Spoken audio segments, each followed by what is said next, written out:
بالله العلي العظيم. حسبنا الله ونعم الوكيل، نعم المولى ونعم النصير. أعوذ بالله من الشيطان الرجيم. بسم الله الرحمن الرحيم. الحمد لله الذي يؤمن الخائفين وينجي الصالحين ويضع المستكبرين ويهلك ملوكا ويستخلف آخرين.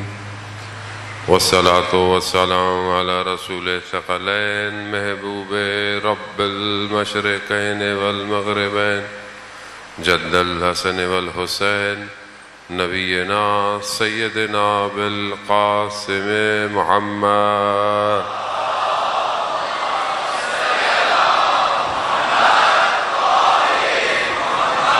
وعلى آله الطيبين الطاهرين المعصومين، لا سيما بقية الله في الأرضين. روحي وأرواحنا لتراب مقدم الفداء، ولعنة الله على أعدائهم أجمعين. بسم الله الرحمن الرحيم. رب اشرح لي صدري ويسر لي أمري واحلل عقدة من لساني يفقهوا قولي.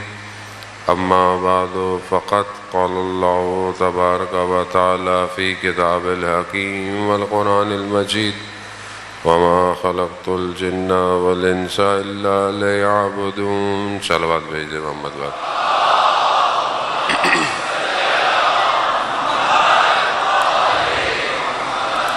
عزاداران سید الشہداء علیہ السلام، چوتھی محرم کی شب کربلا کا محور وقت کا امام ہے. جو لوگ امام کے ساتھ آئے انہیں ظاہری نہ دولت چاہیے تھی نہ شہرت چاہیے تھی، اور ظاہری طور پر وہ یہ بھی جانتے تھے کہ وہ مار دیے جائیں گے، باقی نہیں رہیں گے، مگر اس کے باوجود وہ اپنے وقت کے امام کی نصرت کی بقا کے لیے اپنے آپ کو قربان کرتے رہے. خوب کربلا یہی بتاتی ہے کہ تمہاری ذاتی کامیابی کوئی کامیابی نہیں ہے، اصل کامیابی امام کا ساتھ دینا ہے. دنیا اسی دو حصوں میں تقسیم ہوئی ہے. جب سے دنیا بنی ہے دو ہی چیزیں ہیں، یا کامیابی ہے یا ناکامی ہے. کامیابی کی ڈیفینیشن، سکسیس کی ڈیفینیشن ایک دنیا کرتی ہے، دنیا کے مختلف علوم کرتے ہیں، اور ہر پروفیشن میں کامیابی الگ ہے. بچہ بڑھتا ہے کلاس میں، اس کی کامیابی کیا ہے؟ ہو سکتا ہے اس کی کامیابی یہ ہو کہ میں بس اسکول جاؤں، کھیلوں اور بس خوشی سے واپس آ جاؤں، یہ اس کی کامیابی. لیکن ماں باپ اسی بچے کو دیکھتے ہیں، اس کی کامیابی ماں باپ کے نزدیک کیا ہے؟ کہ یہ اپنی کلاس میں اچھے نمبروں سے پاس ہو جائے. ایک ہی جگہ دو کامیابیاں. اب یہ بچہ بڑھتا چلا جاتا ہے، ماں باپ اس کو الگ طریقے سے دیکھنا چاہتے ہیں، وہ کامیاب ہو جائے، وہ اپنے طریقے سے کامیابیاں دیکھ رہا. پھر جب پروفیشنل لائف میں آتا ہے، دنیا کارپوریٹ ملٹی نیشنل، اب یہ اس کو کامیابی سکھاتی ہیں. کامیابی کیا ہے؟ اب یہ کوئی کسی کو اچھی ڈیزگنیشن، کسی کو اچھے پرکس چاہیے، کسی کو اچھا پوسٹ چاہیے، خوب کسی کی کامیابی ہے. خوب ہر شخص معاشرے میں اپنے حساب سے کامیابی کی اپنی ڈیفینیشن کو پورا کرنا چاہتا ہے. اصل کامیابی اپنے آپ کو خدا کے حوالے کرنا ہے. جو اپنے آپ کو خدا کے حوالے کر دے، اب خدا اس کو جس پوزیشن میں رکھے، جہاں رکھے، وہ کامیاب ہے. کیونکہ اس سے بہتر تو نہ کوئی حکیم ہے، نہ کوئی خبیر ہے، نہ کوئی قادر ہے، نہ کوئی علیم ہے، وہ بہتر جانتا ہے۔ اب آپ ایک کسی کمپنی میں جاب لیں، اب آپ بولے مجھے یہ والی پوسٹ چاہیے، HR ڈپارٹمنٹ بولے کہ آپ جو ہیں وہ اس پوسٹ میں اچھے نہیں ہوں گے، آپ فلانی پوسٹ لیں، بولے نہیں مجھے تو یہی چاہیے، بولے نہیں آپ کی جو ایکسپیرینس ہے، آپ کی جو نالج ہے اور جو ہم آپ کو دیکھ پائے ہیں، آپ فلانی پوسٹ میں کامیاب ہو جائیں گے، مگر نہیں ہمیں تو یہی پوسٹ چاہیے۔ ہوتا ہے نا بعض اوقات ہم اس کی بارگاہ میں بھی ایسی ضد کر رہے ہیں، وہ ہمیں کوئی اور کامیابی دینا چاہ رہا ہے، ہم مانگے کچھ اور مانگ رہے ہیں، خدا یہ دے دے، خدا وہ دے دے۔ خدا کہہ رہا ہے کہ اس میں کامیابی نہیں ہے جو تم مانگ رہے ہو، کامیابی جو ہے بل تؤثرون الحیات الدنیا والآخرۃ خیر وابقی، آخرت میں بقا ہے، آخرت میں خیر ہے، تم یہاں کیا مانگ رہے ہو؟ چھوٹے بچے کی طرح ٹافیاں مانگ رہے ہو؟ میں تمہیں بہشت دینا چاہتا ہوں، میں تمہیں رضا دینا چاہتا ہوں، اپنی رضا تمہیں دینا چاہتا ہوں، مگر تم جو ہے وہ یہاں پر چھوٹی چھوٹی چیزوں کے پیچھے ہو۔ عزیزان محترم، خوب انسان کیسے ان چیزوں کو سمجھے، اسی کے لیے اللہ نے 1,24,000 کو بھیجا، اور اس کے بعد اپنے اولیاء ائمہ علیہ الصلوۃ والسلام کو، اور ائمہ نے ہر دور میں آ کر امت کو کامیابی کی طرف گامزن کرنے کی کوشش کی۔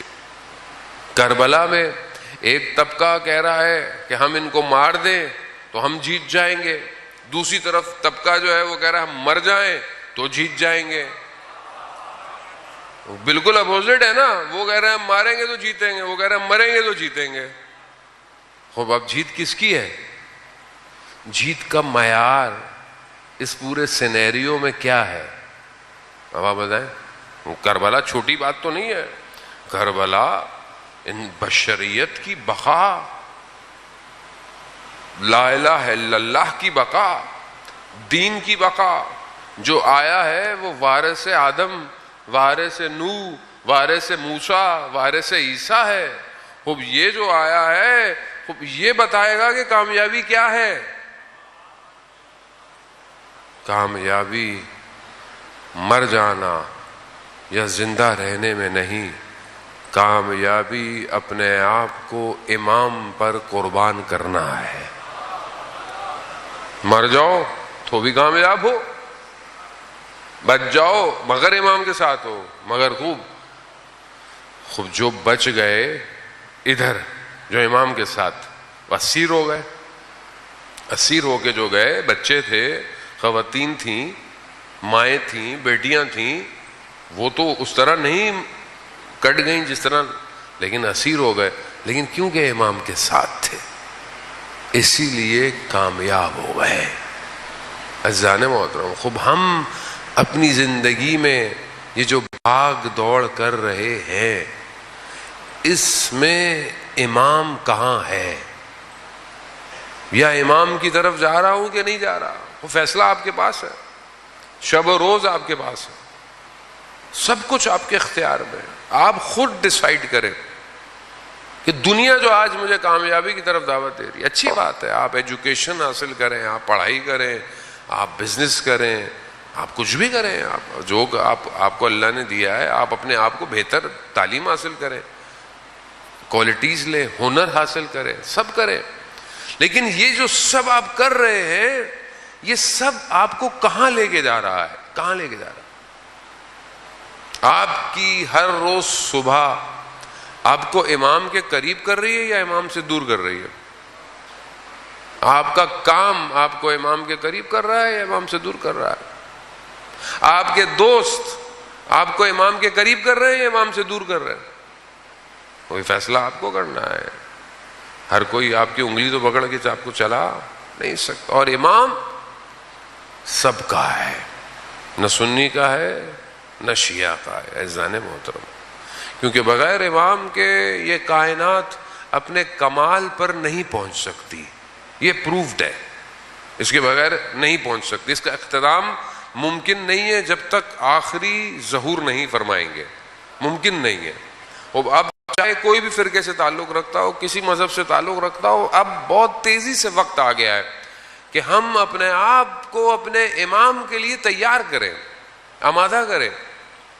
سارے گفتگویں، ساری بحثیں، سارے علم کسی کام کے نہیں اگر ہم امام کی طرف نہیں جا رہے، کسی کام کے نہیں۔ آپ کیسے کرتے ہیں؟ مثال کے طور پر کربلا میں امام موجود ہے اور آپ بیٹھے ہوئے کوفہ میں علمی گفتگویں کر رہے ہیں، بھائی واہ واہ واہ، بھائی واہ واہ واہ، بھائی امام کربلا پہنچ گئے، آپ کربلا آئیے۔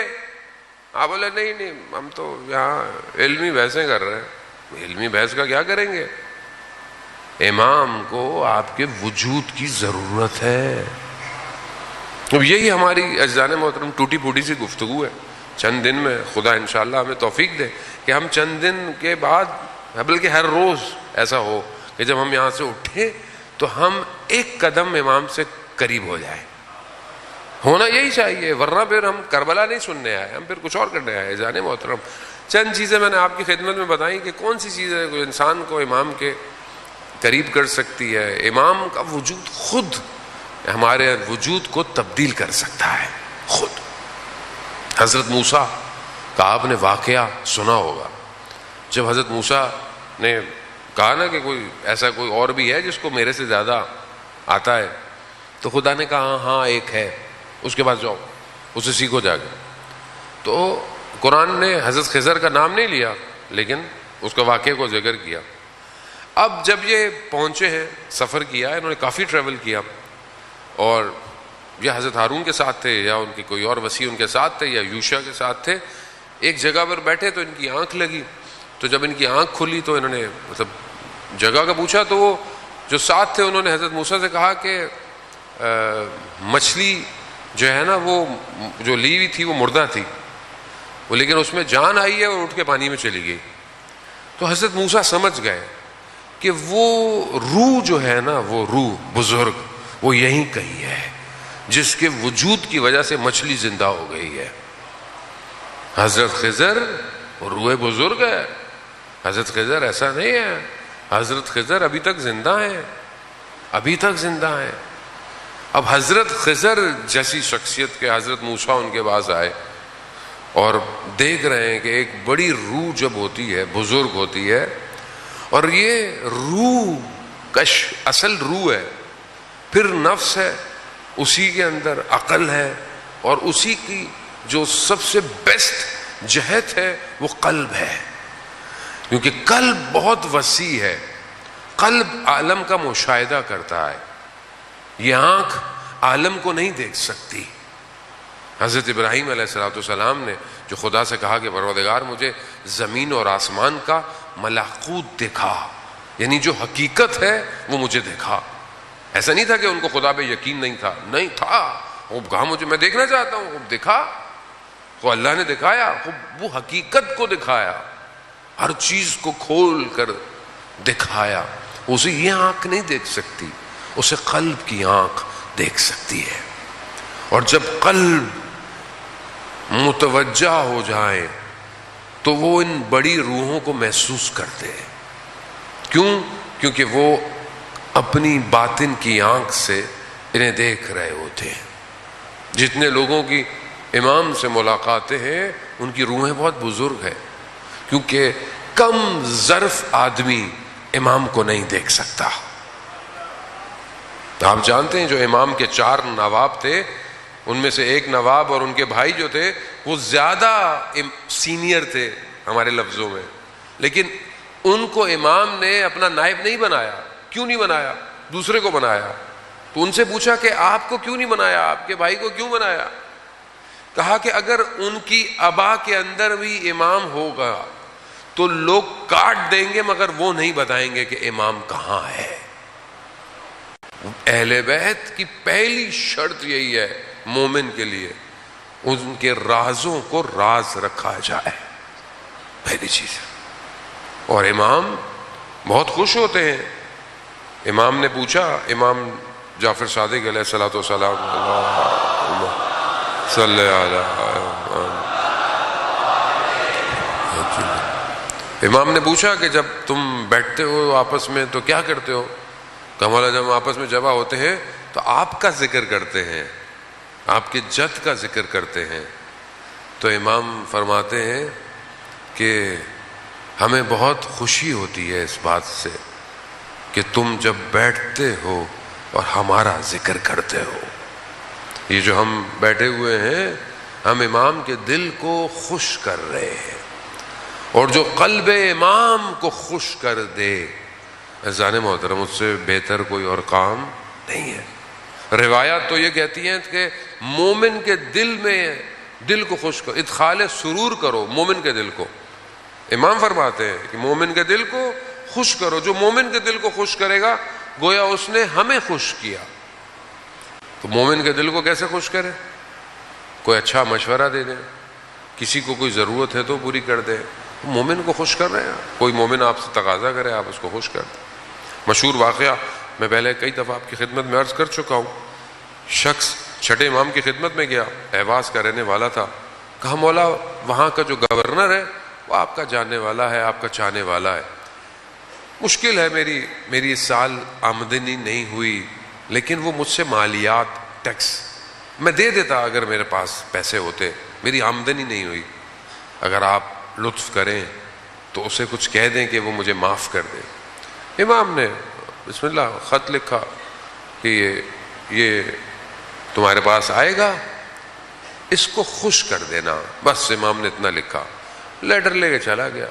جب لیٹر لے کے پہنچا رات کا وقت تھا، جب اسے پتا چلا امام کا قاصد آیا ہے، ننگے پاؤں دوڑتا ہوا گیا، پہلے اس کو چوما، پھر خط کو چوما، پھر آیا بیٹا خط کو کھولا، دیکھا کہ امام نے کہا ہے اس کے دل کو خوش کر دو۔ امام اس نے پوچھا کہ کیا مسئلہ ہے؟ اس نے بولا میرا یہ مسئلہ ہے۔ اس نے اسی وقت بلایا جو شخص اس میں تھا، اس کو بولا اس کا جو حساب کتاب ہے کاٹ دو، سارا صاف کرو۔ پھر اپنے منشی کو بلایا، کہا میری جائیداد کے 2 حصے کرو، میری جائیداد کو 2 حصوں میں تقسیم کر دو، 1 حصہ اس کو دے دو۔ وہ تو عجیب سا ہو گیا، بولا مولا مطلب میرے لیے وہ کافی تھا؟ کہا نہیں۔ کہا جس قالین پر کھڑے ہو تم، اس کو پر لیٹر لے کر آئے، اس کارپیٹ کو لپیٹے، اس کو بھی دے دو اس کو۔ کہا خوش ہو گئے؟ ہاں میں بہت خوش ہو گیا۔ امام نے کیا کہا تھا؟ اس کو خوش کر رہا۔ عزیزان محترم، اللہ اکبر، ہم اپنے آپ کو دیکھیں، کیا ہم ایک دوسرے کو خوش رکھتے ہیں؟ ہم ایک دوسرے کو خوش کرتے ہیں؟ ویسے ہی ضروری نہیں ہے کہ کوئی آپ سے کچھ مانگے، نہ، ویسے زندگی میں آپ کے آس پاس آپ کے بہن بھائی، دوست، رشتہ دار، ہمسائے، کلیگ، رستے میں جا رہے ہیں، کوئی رکشے والا، کبھی ٹیکسی والا، کبھی کسی کو خوش کیا آپ نے؟ خوش، ادخال سرور، روایات کہتی ہے خوش کرو۔ کیسے امام کے قریب ہوں گے؟ کم از کم وہ کام کریں جو امام پسند کرتے ہیں۔ پہلی چیز کیا؟ خوش کریں لوگوں کو۔ سب سے پہلے اپنے والدین کو خوش کریں۔ عزیزان محترم، جائیں یہاں سے جانے کے بعد والدین کے ہاتھوں کو چوما کریں، ماں کے ہاتھ کو بوسہ لے۔ ماں کس مشکل سے آپ کو بڑھاتی ہے، کبھی خوش، کبھی ماں کو خوش کیا؟ آپ کو پتا ہے کہ ماں باپ کے چہرے کو محبت بھری نگاہ سے دیکھنا عبادت ہے، عبادت۔ کبھی زندگی میں کی میں نے یہ عبادت؟ محبت بھری نگاہ سے نہیں۔ اور ایک شخص جسے مرنے کے بعد مرنے کا تجربہ، کوما میں چلا گیا، لائف آفٹر ڈیتھ، عالم برزخ اس نے دیکھا، مر گیا، کوما میں چلا گیا، دیکھا اس نے ایک ٹنل ہے، اس کے اندر سے جا رہا ہے، کہہ رہا میرے پیچھے کوئی جانور نہیں تھے، لیکن ایک آواز تھی، ماں ماں ماں۔ اچانک سے مجھے اس ٹنل سے باہر نکالا اور مجھے جو ہے وہ میری زندگی بچپن سے دکھائی گئی، صرف ایک کیمرے سے۔ آپ کو پتا ہے آپ کی زندگی 360 کیمرہ ہے. آپ اس کے بعد اس کے ساتھ اس کے ساتھ اس کے ساتھ اس کے بارے میں اس کے. انسان کی زندگی ہر روز ایسی ہے. 360 ڈگری پہ انسان کی زندگی ریکارڈ ہو رہی ہے. ریکارڈ ایسا نہیں ہے کہ اللہ کا کیمرہ سامنے سے دیکھ رہا ہے, نہیں ہے, ہر طرف سے دیکھ رہا ہے. 3D ڈائمنشن میں آپ پورا. کہا میری زندگی میں صرف ایک جہت, ایک کیمرہ دکھایا گیا بچپن سے, بڑا ہوتا گیا ہوتا گیا ہوتا گیا ہوتا گیا.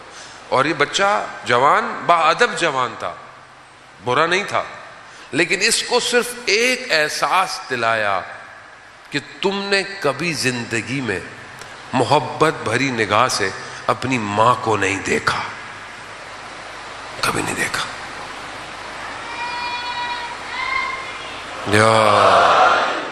اب یہ ادخال سرور ہے, اب یہ زندگی میں اذان محترم. خیر اس نے سب اس کا ہو گیا. وہ پھر دوبارہ امام کی خدمت میں گیا. وہ شخص جیسے ہی امام کی خدمت میں آیا, کہا مولا اس نے میرا کام کر دیا, اس نے مجھے خوش کیا. تو امام فرماتے اس نے تمہیں خوش نہیں کیا, اس نے ہمیں بھی خوش کیا. خوب عزیزان محترم, خوب امام. دیکھیں ایک چیز انسان کے وجود میں تحول ایجاد کر دیتی, لیکن وہیں میں نے آپ کو بتایا کہ رکاوٹیں بھی ہیں. کل ایک رکاوٹ میں نے آپ کی خدمت میں بیان کی, محبت. لیکن کون سی محبت؟ جو کاذب محبت, جھوٹی محبت, دنیا کی محبت, مال کی محبت, ریاست کی محبت, سونے سے محبت, کھانے سے محبت, خاتون کی محبت. اب یہ محبتیں کیا ہیں؟ یہ رکاوٹ ہے دنیا میں. دوسری چیز جو رشد اٹھنے سے روکتی ہے وہ اپرچونٹیز کو صحیح اویل نہ کرنا, یعنی جو فرصتیں ہیں آپ کی زندگی میں اسے ضائع کر دینا. یہ دوسری چیز ہے. روایات کہتی ہے, امام علی علیہ الصلوۃ والسلام ارشاد فرماتے ہیں,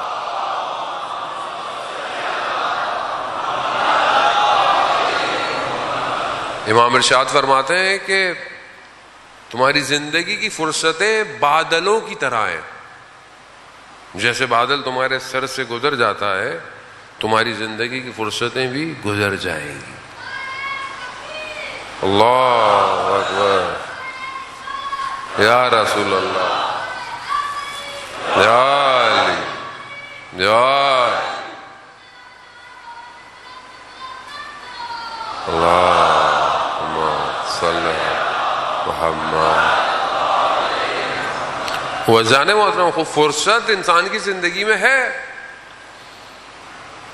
شخص جو ہے وہ تھرامہ امام کو رستے میں ملا, امام نے اسے آفر کیا ساتھ چلو ساتھ. اس نے کہا مولا مجھے اجازت دے, میں اپنے گھر والوں کا نان نفقہ کر کے آ جاؤں. بصرہ کا رہنے والا تھا. امام نے کہا تمہاری مرضی, یہ نہ ہو کہیں دیر ہو جائے. کہا نہیں مولا میں آ جاؤں گا. فرصت ضائع کر دی. گھر گیا, زوجہ نے پوچھا کیوں آئے ہو؟ کہا تم لوگوں کے لیے کھانے پینے کا انتظام. کہتی زوجہ نے اس کو نوچ لیا. کہا تمہیں ہمارے کھانے پینے کی فکر ہے؟ ادھر زہرا کے اولاد کربلا میں بھوکی پیاسی ہے. گریا کرتا رہا ساری رات. صبح اٹھا, بصرہ میں ناکے لگے ہوئے تھے, نہیں جا سکا. فرصت گئی. اپرچونٹی لائف میں آتی ہے, آپ ضائع کر دیں. اور یہ ضائع کر دیں گے آپ رشد, آپ اپنی ظاہری زندگی میں بھی کامیاب نہیں ہو سکتے. آپ کو کسی نے اپرچونٹی دی, ابھی آپ جوان ہیں ماشاءاللہ, جس میں اکثر لوگ جوان ہیں, جوانی میں فرصت ہے کس چیز کی؟ پڑھائی کی, ایجوکیشن حاصل کرنے کی, ہنر حاصل کرنے کی, سکلز کو لرن کرنے کی, محنت کرنے کی, عبادت کی, قرآن سیکھنے کی, تلاوت. فرصت ہے آپ کے پاس. اس پوری فرصت کو آپ کتنا استعمال کرتے ہیں؟ 24 گھنٹے میں آپ اپنے اوپر کتنا استعمال کرتے ہیں مجھے آپ بتائیں. کتنا آپ کے پاس ٹائم ہوتا ہے, کتنا آپ کام کر سکتے ہیں.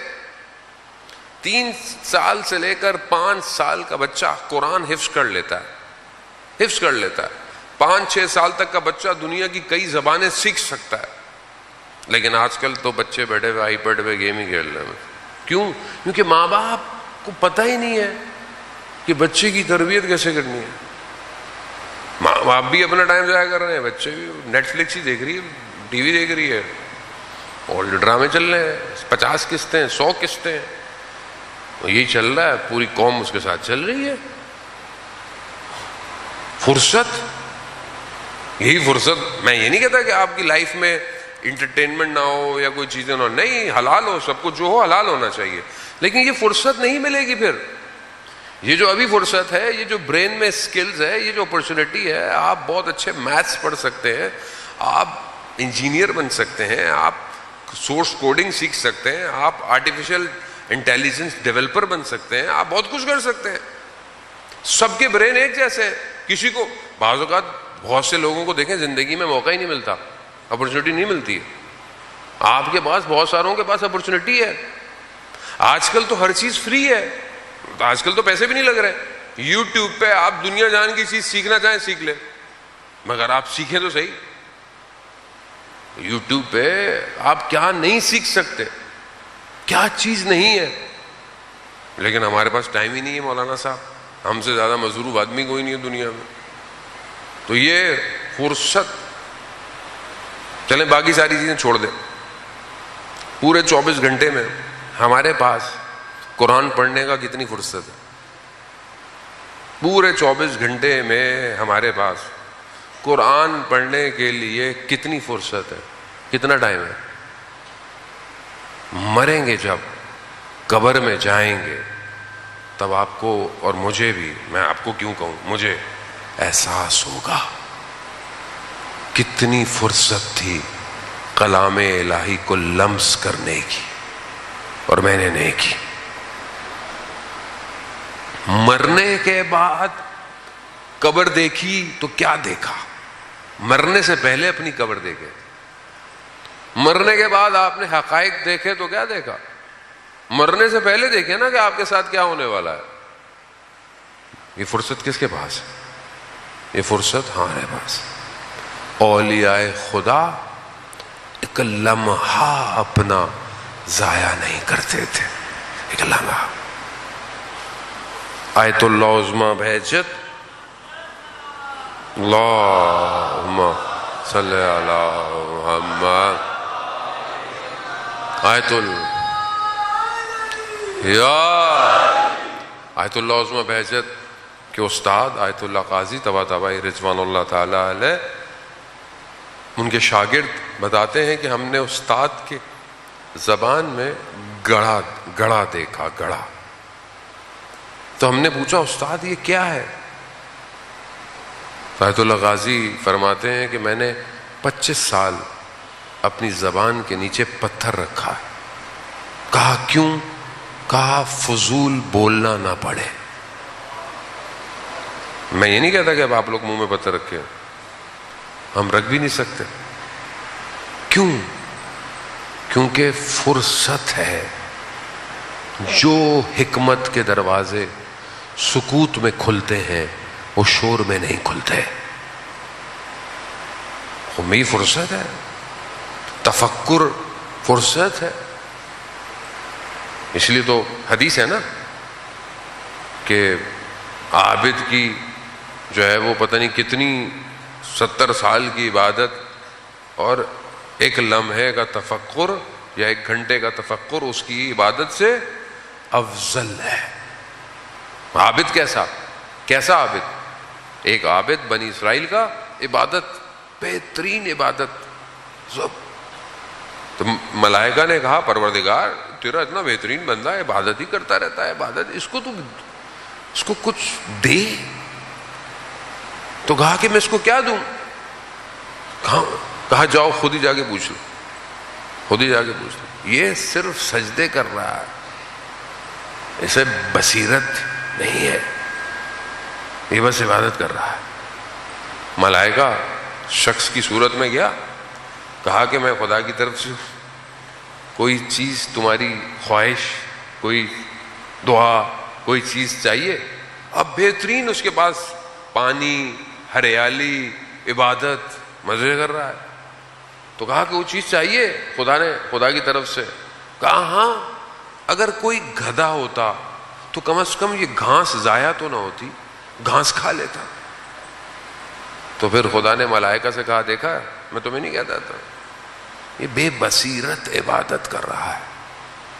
میں جانے محترم زندگی اپورچونٹیز، بعض اوقات آپ اپنی زندگی میں پھنستے ہیں، یہ پھنسنا اپورچونٹی ہے. آپ اپنی اپورچونٹیز کو اویل کریں، زندگی میں اویل کریں.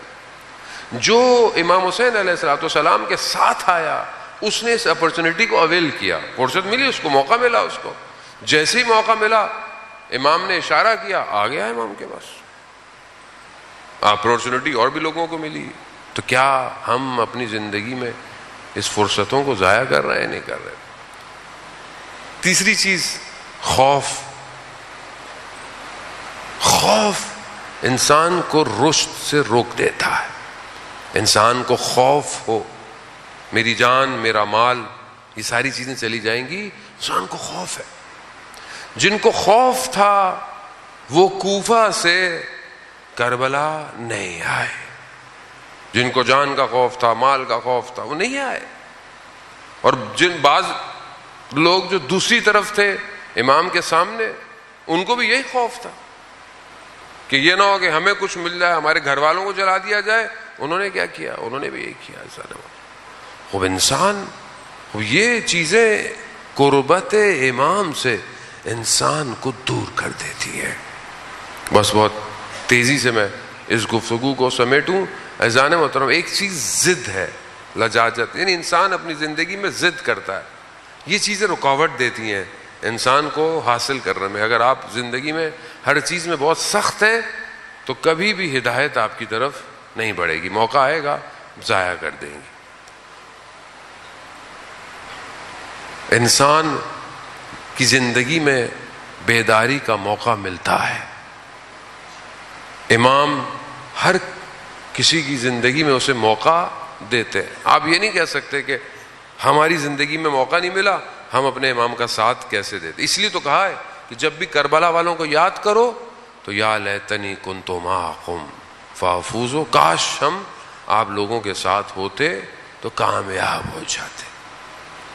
اب آپ دیکھیں ایک شخص ہے، مشروب شراب، انقلاب آ گیا ایران کا، پابندی لگ گئی، شراب نہیں مل رہی، کئی سال گزر گئے، اب پریشان ہے.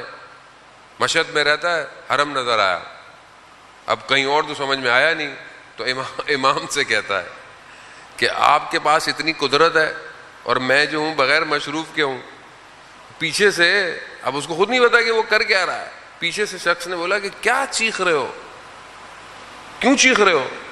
کہا یہ مسئلہ ہے. کہا میرے پاس ہے، میرے ساتھ چلو. جیسے ہی یہ کہا نا وہیں زمین پہ گر گیا، شرمندہ ہو گیا. کہا کیوں؟ ہاں نہیں، میں اس لائق نہیں کہ میں نے کہا، شرمندہ ہو گیا. دوسرا بولا وہ بھی شرمندہ ہو گیا. اس نے بولا کہ میں بھی یہ سب چھوڑ دیتا ہوں. یعنی کیا؟ یعنی اللہ اکبر، امام کیسا امام ہے.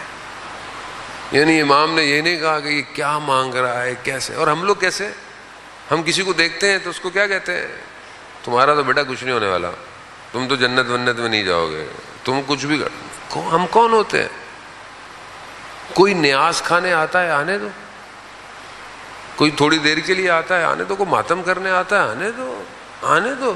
میری مجلس نہیں ہے، یہ امام حسین کی مجلس ہے.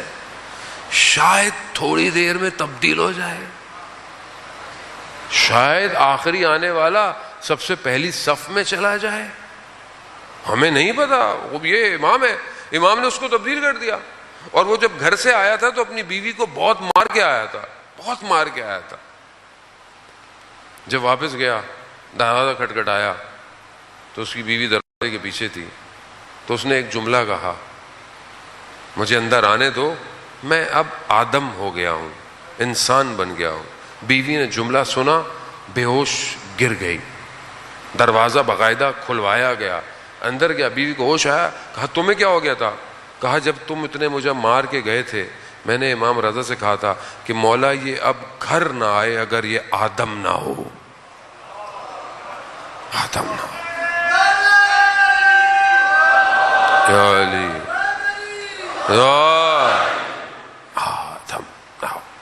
ایک جھلک امام کی تبدیل کر دیتی ہے انسان. وہ اسی ایک جھلک کے لیے تو منتظر ہیں ہم لوگ. وہ یہی ایک جھلک چاہیے. آپ کربلا میں دیکھیں کیسی تجلیاں ہوئی ہیں لوگوں کے اوپر کہ آج ہم سب کو سلام کرتے ہیں.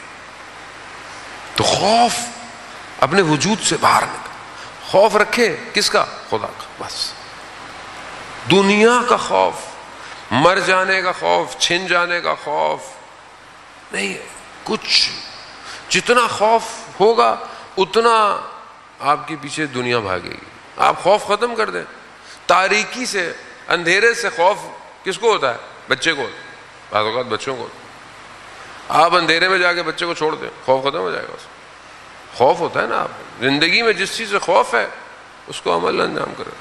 لیکن نہ برا کام خدا نہ خاصہ ہے تو خوف ہے. اچھی بات ہے، برے کام سے تو خوف میں ہی رہے نہ. اگر زندگی میں جد و جہد آگے بڑھنے کا خوف ہے اس کو ختم کر.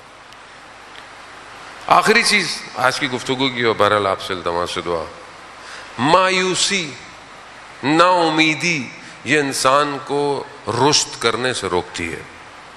یہ امام کے قریب جانے سے روک. انسان اگر مایوس ہو جائے، نا امید ہو جائے، جبکہ خدا رحمان ہے، رحیم ہے، اس کے دروازے ہر کسی کے لیے کھلے ہوئے ہیں. ان اللہ یحب التوابین. آگاہ ہو، بے شک خدا توبہ کرنے والے سے محبت کرتا ہے.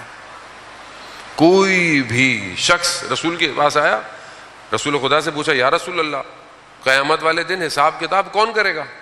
اب ویسے تو پورا نظام خدا کا ہے بھائی. ملائکہ آتے ہیں پانی کے لیے، موت کے لیے، سارے کام ملائکہ، لیکن کام تو خدا ہی کا ہے، خدا نے کہا ہے. تو اس شخص نے پوچھا، یا رسول اللہ، حساب کتاب کون کرے گا؟ رسول خدا نے کہا کہ خود خدا کرے گا. تو مسکرانے لگا. کہا مسکرا کیوں رہے ہو؟ کہا وہ تو رحمان ہے. وہ امید. اب اس امید کا مطلب نہیں ہے کہ میں غلط کام کروں، نہیں، شرمندہ ہو اگر غلط کام کرو. ہمیشہ یاد رکھیں، جو تنہائی میں گناہ کرتا ہے اس کو دیکھنے والا خود جج ہے جو اس دن فیصلہ کرے گا، کوئی اور نہیں. مالک یوم الدین دیکھ رہا ہے. عزیزان محترم، کربلا میں بھی ایک شخص نے اسی طرح اپنے حساب سے غلطی کی. کارواں کربلا پہنچ چکا ہے نا. رستے میں مقامات آئے. ایک جگہ پر پانی تھا. امام نے کہا پانی بھر لو، جتنا پانی بھر سکتے ہو بھرو. دشمن کا ظاہری لشکر امام کے سامنے آیا، پیاسا تھا، پانی نہیں تھا، ہزاروں کی تعداد تھی. امام نے کہا پانی پلاؤ. نہ صرف ان کو، ان کے جانوروں کو بھی پانی پلاؤ. یہ حسین ہے جو جانوروں کو بھی پانی پلا رہا ہے. اور ایک وہ تھے جنہوں نے 6 ماہ کے بچے کو بھی پانی نہیں دیا.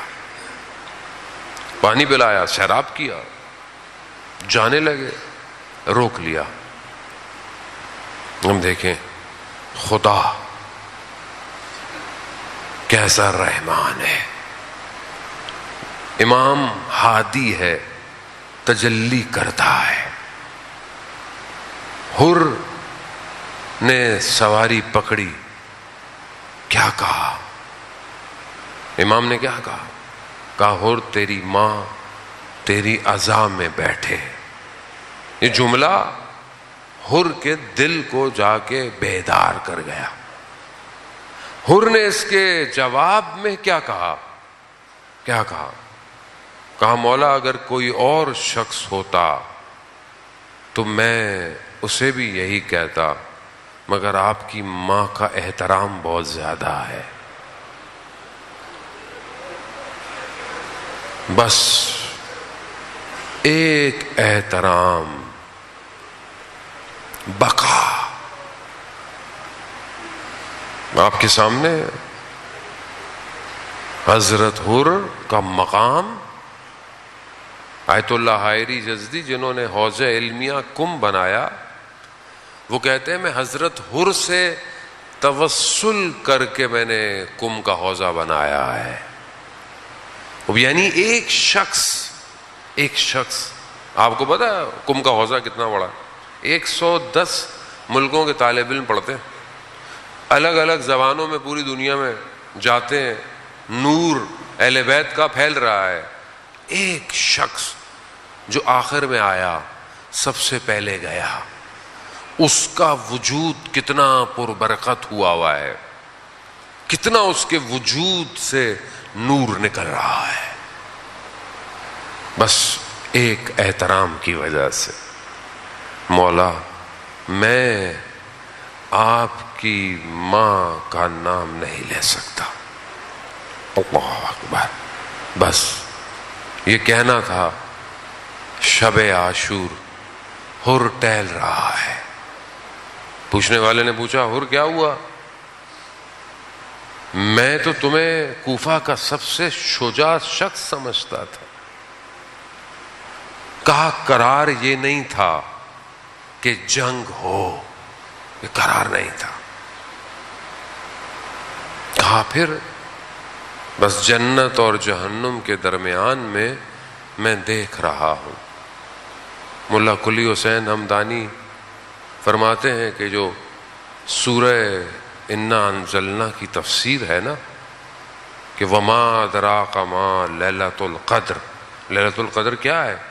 تو وہ کہتے ہیں کہ جو چھٹے امام نے فرمایا کہ لیلۃ القدر حضرت فاطمہ ہے, یعنی وہ رات جو 1000 مہینوں کی راتوں سے افضل, یعنی جو ایک رات کو آپ عمل کریں گے وہ 1000 مہینوں کی راتوں سے آپ کو تیزی سے باہر لے جائے گا. تو وہ کہتے ہیں کہ اگر اس کی تفسیر دیکھنی ہے نا تو کربلا میں دیکھو. وہ شخص جس نے امام کی سواری کو روکا, اسے بی بی نے حر علیہ السلام بنا دیا. ایک شب خدا کرے اذان محترم ہم بھی اپنے امام کے کاروان میں شامل ہو جائیں. مولا ہم نے تو آپ کی سواری نہیں روکی ہے, ہم خطا کار نہیں, ہم گناہ گار نہیں. حر آئے, ہاتھوں میں رسیاں, آنکھوں میں پٹیاں بندھی ہوئی, اپنے بیٹے کے ساتھ اپنے بھائی کے ساتھ پہنچے ہیں, آنے لگے. امام نے خود حضرت علی اکبر کو بھیجا, جاؤ حر کو لے کر آؤ. اللہ اکبر. امام کتنا مہربان ہے, امام کتنا رحیم ہے, امام کتنا کرم کر رہا ہے. آؤ. حر آئے, پاؤں میں پڑ گئے, معافی مانگنے لگے, مولا مجھے معاف کر دے, مجھ سے غلطی ہے. کہا نہیں حر مہمان ہو, کھڑے ہو. حر نے کہا مولا مجھے اجازت دیں, جانے دیں. امام نے حر کو روکا نہیں. آپ خود سوچیں حسین کتنا بڑا بادشاہ ہے. عام آدمی کے پاس بھی مہمان آتا ہے تو وہ تھوڑی دیر بٹھاتا ہے, لیکن یہاں مہمان آیا اور امام کہہ رہے چلے جاؤ. امام اس کو بٹھائیں تو کیسے بٹھائیں؟ مہمان جب آتا ہے کم از کم پانی تو پلایا جاتا ہے. پانی نہیں ہے حسین کے پاس. ہاں حر, ہاں جاؤ جاؤ. حر آئے, آخر میں حر سب سے پہلے چلے گئے. کیا قسمت ہے, کیا قسمت ہے انسان محترم. ہم بھی اپنے امام زمانہ کے پاس اپنے ہاتھوں کو باندھیں, اپنے آنکھوں پہ پٹیاں باندھیں. مولا خطا کار ہے, گناہ گار ہے, مولا ہمیں بھی قبول کر لیں آپ کو, آپ کے جد کا واسطہ. ایک حر کا انتظار ہے امام کو بس. عزیزان محترم ہمیں نہیں پتا اس مجلس میں سے کون ایک حر ہو, ہمیں نہیں. حر بس چند جملے. عزیزان محترم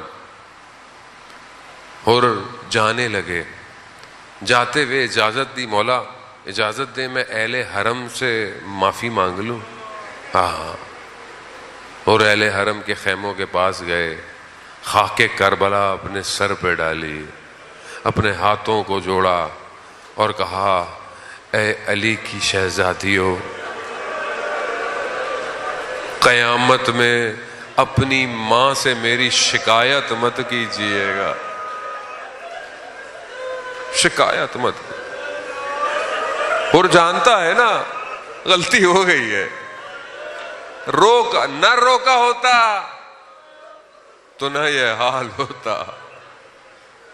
اپنی ماں سے میری شکایت مت کیجیے گا۔ اللہ اکبر، اللہ، کتنی کریم ماں ہے حسین کی، یہ آپ کو آخر میں پتا چلے گا۔ ہاں عزاداران محترم، حر کا بیٹا پہلے گیا، حر کا بیٹا پہلے گیا، شہید ہوا، گرا، حر اپنے بیٹے کے جنازے پہ پہنچا، ادھر امام حسین پہلے پہنچ گئے۔ جملہ سنیں گے، رونے کے لیے یہ کافی ہے، ایک جملہ۔ کیا کہا امام حسین نے حر سے؟ کیا کہا؟ اللہ اکبر، خدا کسی جوان کا غم نہ دے گا۔ حر جوان بیٹے کے لاشے پہ باپ نہیں آتا۔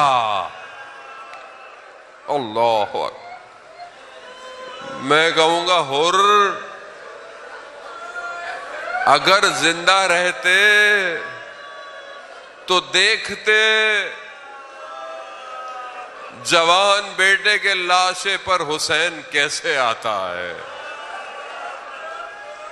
اللہ اکبر، عزاداران محترم، وہ ابھی مصائب کی بڑی شبیں پڑی ہیں۔ آپ